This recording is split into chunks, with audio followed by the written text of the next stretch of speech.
সুপ্রিয় ভিউয়ার্স, আশা করি সকলে ভালো আছেন। নতুন একটা ভিডিও নিয়ে হাজির হলাম। আজকের রেসিপিতে থাকছে হচ্ছে ধুন্দল আলু দিয়ে রুই মাছের রেসিপি।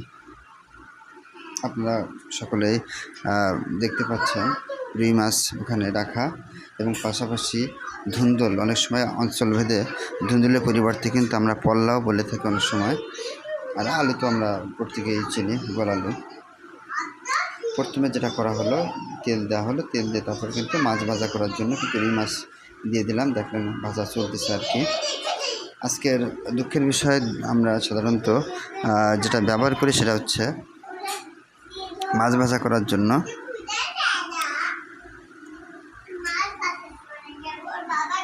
কড়াই সাধারণত ব্যবহার করা হয় না।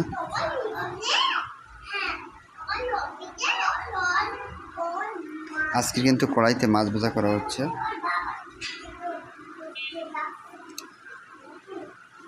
এতে দেখতে পাচ্ছেন যে তেল সাথে ফুটতেছে আর কি। এভাবে মাছ ভাজা করে রাখবেন আগে থেকে। আর মাছ যদি ভাজা একটু কাঁচা কাঁচা থাকে তাহলে কিন্তু এটা শরীরের জন্য উপকার, একটু মনে রাখবেন। আর বেশি যদি মাছ ভাজা বেশি হয়ে যায় সেগুলো কিন্তু ওইরকম হয়তো টেস্ট বা মজা ওইরকম লাগবে না, অন্যরকম একটা মজার আইটেমে বা স্বাদে চলে আসবে আর কি।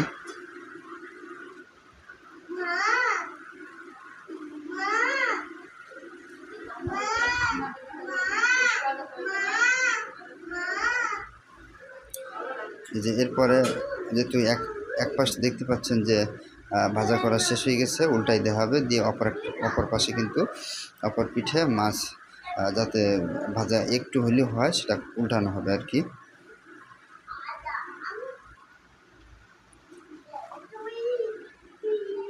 রান্নার আয়োজনে কিন্তু আছে, রান্না করছি নুপুরের মায়ে।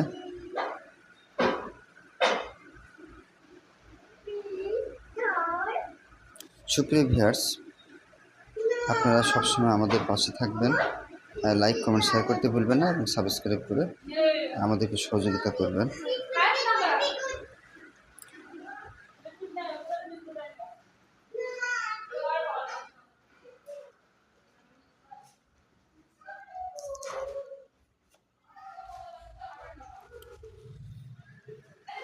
প্রতিদিন কিন্তু আমরা মাছ ভাজা করার জন্য তাওয়া ব্যবহার করে থাকি।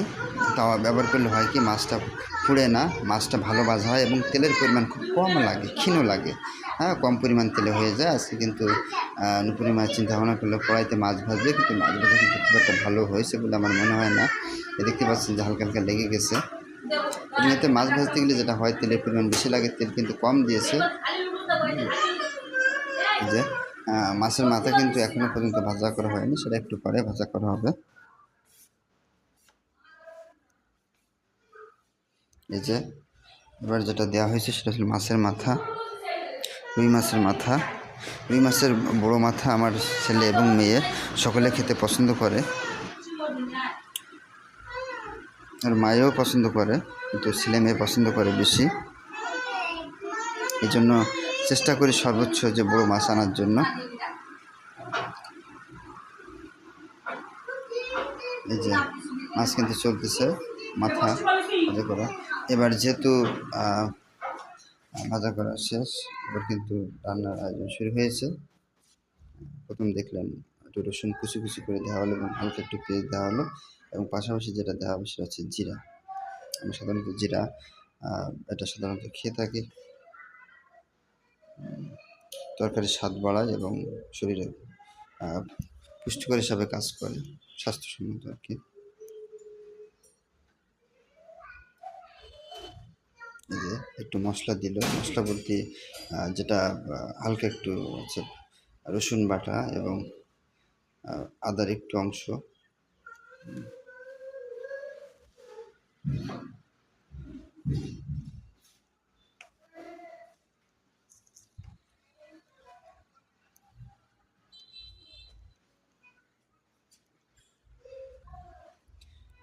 কেউ যদি কখনো মনে হয় বাসা অথবা বাড়িতে বসে রান্না শিখবেন, অনেকে সাধারণত ছেলে মানুষ কিন্তু সাধারণত বিভিন্ন কারণে হোক অনেকে বাইরে গিয়েও রান্না করে, চলার পথে লাগে, কখন কি রান্না লাগে কিছু বলা যায় না। এই জন্য অনেকে চাইলে শিখে নিতে পারবেন। মহিলারা তো বেশিরভাগই রান্না করে থাকে।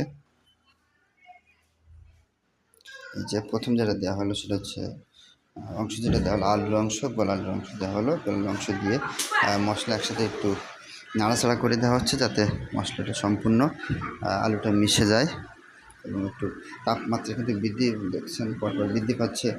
এবং যেহেতু গ্যাসে রান্না চলছে,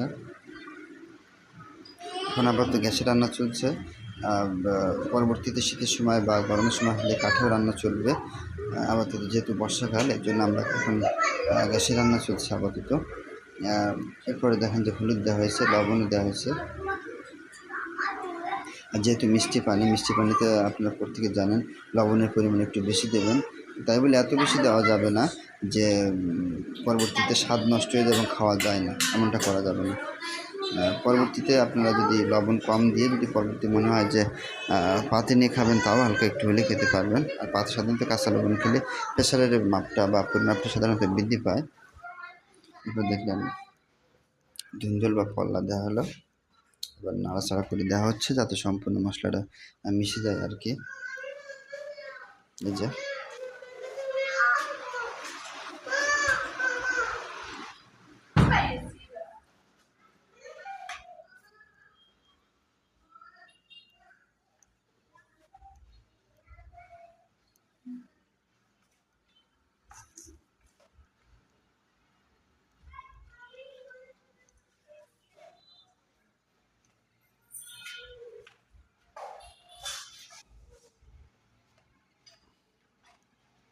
এই যে আবার নতুন করে লবণ দেওয়া হলো।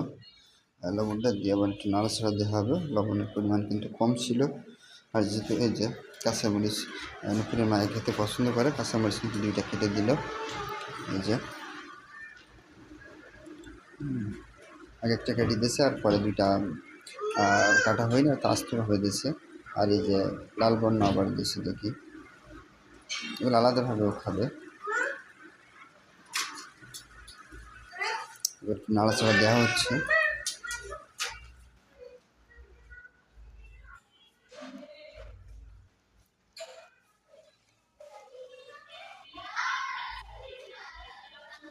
আর পাশাপাশি তরকারির স্বাদ বাড়ানোর জন্য বা শরীর স্বাস্থ্য ভালো রাখার জন্য আমরা একটা জিনিস ব্যবহার করতে পারি, সেটা হচ্ছে টমেটো। দেখলেন যে টমেটো কিন্তু হালকা পরিমাণ টমেটো ছিল, এই জন্য কিন্তু প্রথমের থেকে বলা হয় নাই। কারণ ধুন্দুল এবং আলুর পরিমাণটা বেশি, টমেটোর পরিমাণটা খুবই কম।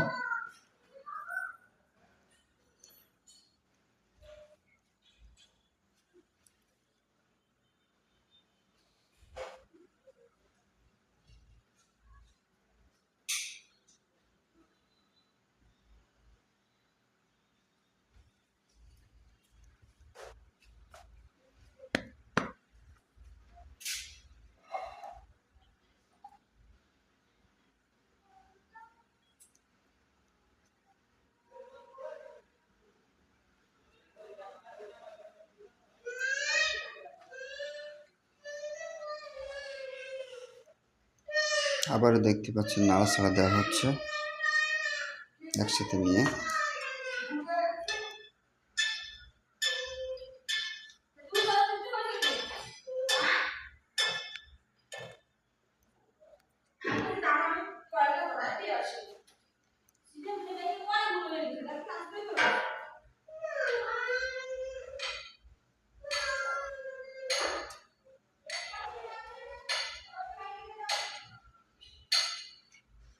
যেহেতু নাড়াচাড়া অনেকটা দেওয়া হয়ে গেছে, এবার ঢেকে দেওয়া হবে। হালকা এই যে জল দেওয়া হলো, হালকা জল অথবা পানি দেওয়া হলো, দেওয়ার পরে এবার ঢেকে দেওয়া হবে।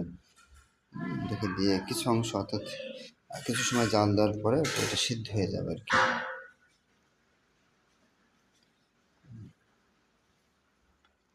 এই যে ঢেকে দিয়েছে, এবার অনেকক্ষণ কিন্তু জাল দেওয়া হয়েছে, যথেষ্ট জাল দেওয়া হয়েছে। সম্পূর্ণ অংশ কিন্তু দেখানো হয়নি, আপনাদের বলা হচ্ছে অন্তত 6-7 মিনিটের মতো জাল দেওয়া হয়েছে ফুলদমে। হ্যাঁ, জাল দেওয়ার পরে এখন কিন্তু তরকারির যে অবস্থা আপনারা দেখতে পাচ্ছেন, সম্পূর্ণ ঝোলটা বা পানিটা কিন্তু ঘন হয়ে গেছে আর কি, খাওয়ার উপযোগী হয়ে গেছে। এবার মাছ দিয়ে দেওয়া হচ্ছে, মাছ এবং মাথা যত অন্তত ওর ভিতরে তরকারির যে ঝোলের যে স্বাদ এর জন্য একটু যায়, এতে ভালো লাগে বা ভালো থাকে, খাওয়া যায় ভালো আর কি। দেখতে পাচ্ছেন সুন্দর পরিবেশে সুন্দর করে রান্না করলো। এই যে মাছগুলো সব দেওয়া হয়ে গেল।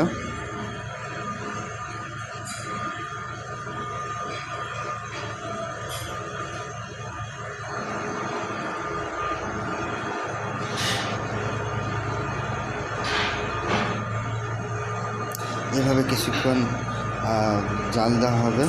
জাল দেওয়ার কিন্তু শেষ প্রান্তে নামানো হবে। আপনারা দেখতে থাকুন।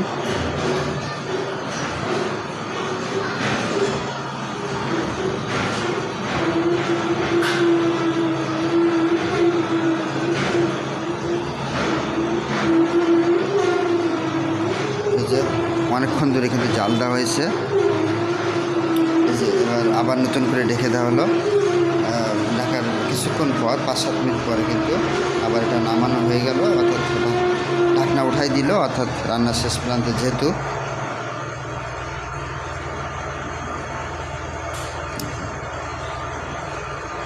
দেখতে পাচ্ছেন আপনারা খুব সুন্দরভাবে ফুটতেছে তরকারির